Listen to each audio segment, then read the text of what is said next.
Marzena Suchan, witam serdecznie. Dziś specjalne wydanie Ustalmy Jedno, a moim i Państwa gościem jest Martin Ott, dyrektor zarządzający w Facebooku na Europę Północną, Środkową i Wschodnią.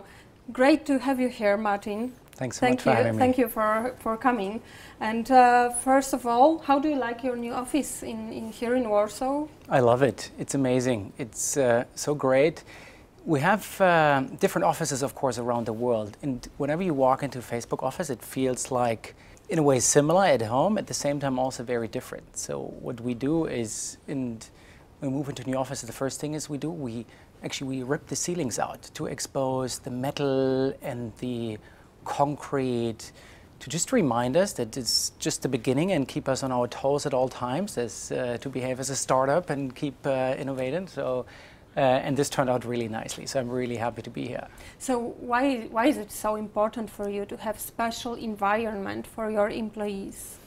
I think it's important for us is, we have a mission. The mission is to make the world more open and connected, and I think it is really important to keep reminding ourselves that we need to stay innovative, and so we want to provide a room for this, also for the people working here and our partners. And so you see it's all open space office, so you have no single offices, so to foster communication and creativity, so people actually talk. We live this throughout the company. If you look at the culture as well, to have open Q&A, even Mark Zuckerberg every single week, and we're now in our 12th year, so we're not like that startup anymore. He gets up in front of the whole company and just, you can ask him any questions. He shares, where we're heading to, and so on. I think, the office environment like this is just very conducive to it, to provide the space and keep reminding ourselves. And you see also this, some of the posters on the wall. I'm not sure if you've noticed when you come in, right? It's be bold or move fast, and or what would you do if you weren't afraid? So what would you do today, if you weren't afraid? It's just keeps reminding us that disruption, if you want, is an everyday part, and you need to be quick and also make bold decisions to continue to be innovative, and so.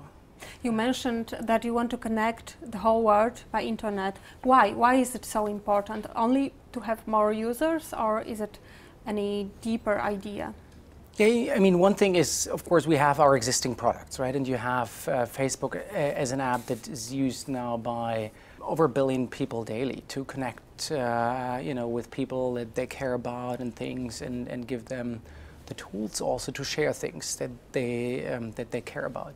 Yet when you look at the world globally, out of the 7 billion people, only 3 billion people have connection to the internet. So this is something we're very passionate about, to make sure the divide doesn't get too big. So we're working in the area of connectivity with our initiatives around internet.org to bring internet services to those that do not have access to internet yet, to provide them basic health information, just education, for example, and things like this. And there's actually two different things. So one thing is our free basic service, where you try to get people that are within proximity of existing telecom infrastructure a free way to experience the internet and have access to this information. And then there is some wider projects. We're building now drones, Aquila, which is basically a drone the size of a Boeing 757, and it weighs less than a Volkswagen car, for example. And it is there to provide internet access to very remote areas that are outside of the general connectivity area of the big cities and so on. So I think this is something we're working on. It's nothing that's going to happen overnight, but we're really seeing some of the benefits, and people going online just for the first time in their life and experiencing that. That's definitely a great idea. But you also are investing in virtual reality. Why? When you look at the history, what people would use, right? It's in, a couple of years ago it was text, so people were texting to each other, and then we've seen it even on the Facebook platform, and then suddenly people started sharing pictures. And now it's all about video. So you have like tons of videos like in my newsfeed now, and when you look at then the question is, what is the next thing, and what is even more immersive, and what is an even different experience for people to connect. And then you look at areas of virtual reality. So we have our platform Oculus that allows app developers today, build some very exciting apps. But when you think about the future, if you want to share things with people and you would upload a video today, imagine in the future you would share something like a 360 degrees video, which is already possible today. This is much more immersive. You feel like you're there, and you could share this with your family or friends who aren't there with you, and this is something we care about. But don't you think that virtual reality is also dangerous for people, for our families and friends, and how to live in virtual reality and also in a real life? Yeah. So for me, it is just so first of all, no, I don't. I don't think it's dangerous. I think it actually brings an even more immersive experience. Think about, you have, I don't know, some very special thing you want to share, like, my daughter's birthday or so, and the grandparents couldn't be there. So wouldn't it be great, instead of just sending a picture that takes a snapshot of the moment, to maybe upload, a video? And this is then, if you want a virtual reality video that actually feels like you would be there in a room. So it makes it actually much more caring and brings us actually closer than opposite. And then when I look at virtual reality in general, there's just tons of different areas when you think about the future. Think about in medical technology, the future of education of our doctors, or communication, or even just personally when you think about you book your next travel, and today you have a catalog maybe, or you go online and you find a picture and a review. Think about, you could take a virtual walk at the beach and already see if you like it there, or go and take a private tour through the hotel and then decide. So I think it's just going to make it even more personal, a much more engaging experience. Interesting. And how about artificial intelligence? Because Facebook is also developing this area. Is it important for yes. your business? This is clearly something we care really deeply about. When you think about, similar to the areas I talked about, is like connectivity, virtual reality, and also artificial intelligence are some of our bets on innovation more for the next 5, 10, or 15 years, right? So you have the areas we work on today with Facebook, Messenger, Instagram, WhatsApp, and then you would have those areas which are, farther into the future. Artificial intelligence is clearly one of those areas. I think, for me it is, in people talk about it, I think it's in, we're in very early stages of artificial intelligence. It's, making, not only teaching machines, but actually making machines learn. I've just last week been, fortunate to have Mark Zuckerberg in Berlin, and actually Yann LeCun. He's our head of AI research at Facebook, and one of the most brilliant minds and thinkers in that field. If you want, the godfather of deep learning and so on. It was really inspiring to talk with them about even some of the applications that are already possible today. Take Facebook, for example. We're today already looking at the area of object recognition on an image. So you would have, take a Facebook post, you would have, through the help of AI, read that post out and explain what's on it to the blind users. So like an experience that they would never have today in real life. Or what's working today as well is translations.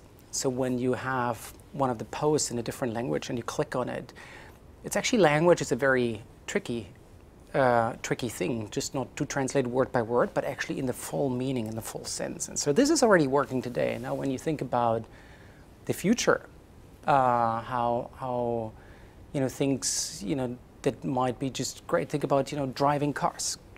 Not that I don't want to drive my car anymore. I love driving, but have some assistance that would hit the brake if someone jumps in front of it. Just makes it safer. Or as I talked about, medical research. You already have today image recognition that would probably spot, if you want, skin cancer much more accurate than any eye could do, right? So it's actually great things happening out of this. So, we're very hopeful that we'll see much more of those applications in the future as well. Definitely, yes. And let's speak for a moment about hate speech, because Facebook is the biggest social platform. And what is your opinion about the border between hate speech and freedoms of speech? So first of all, it's, there is no room for hate on our platform, and we're very, very clear guidelines that anything around hate, xenophobia, religious comments, they have no place on the platform whatsoever. What we do see, of course, is there is a fine line between also people expressing their opinion and sharing the things that they care about. And this is also really important when you look at a platform like ours, where we want to make sure people have the opportunity to express themselves and share the things that they care about.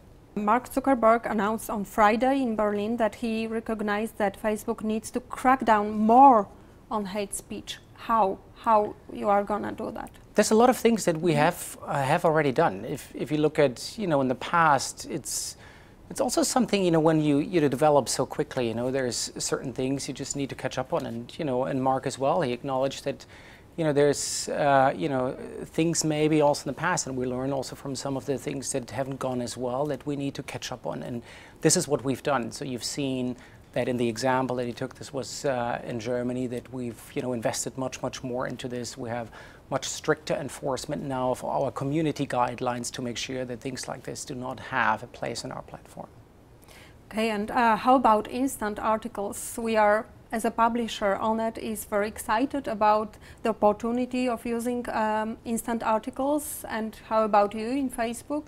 We're also very excited. I think we have as a platform, right? So we want to give people the best experience to enjoy great content and journalistic content. And what we've seen in the past is that, of course, a lot of publishing partners have used Facebook as a tool to reach the people on that platform. Yet the experience was very clumsy, right? Because when you then clicked on it, it might have taken up to, I don't know, even 8 seconds or so on average to redirect it to a different site. And it was just not a good experience. So we've launched instant articles together with partners that provides them much better set of tools and to make the environment there as well as engaging as possible, and give people instantly access to the articles that they care about. In the April, you will open the instant articles for all of the publishers? We're working on, I don't have the exact date now, but we do work on, expanding this. Now we've started launching this only with a handful of partners. As always, we, work with partners, we try things and then refine things and rework things to make sure that they actually do work before we roll them out globally. And instant articles, clearly one thing that we've seen work really well. So we now want to expand it to a much wider range of partners, yeah. And one more big question about big data. People using Facebook are wondering how much do you know about him or her.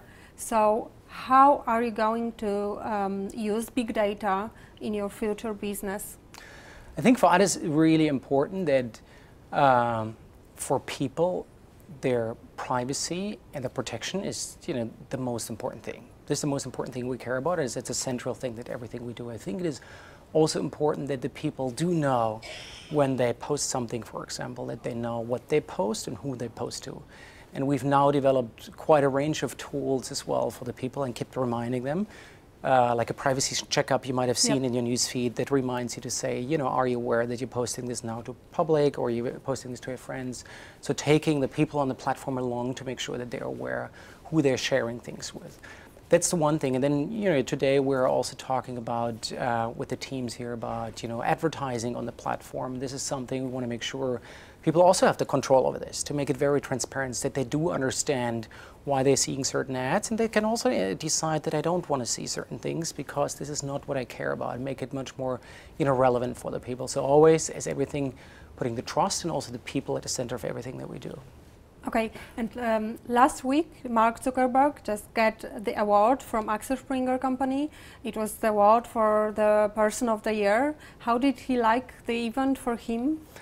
Mark enjoyed it very much. He, he told me that, it was, an amazing experience in Berlin, and of course it was really great to, a great honor also to receive the award and being recognized, for the things that he does, not only for Facebook, but also beyond achieving this. So he was really happy. So thank you so much. It was great pleasure to have you here. This was Martinem Ottem, Managing Director for Facebook for Eastern, Northern and Central Europe. Thank you so much. Thank you, Martina. Thank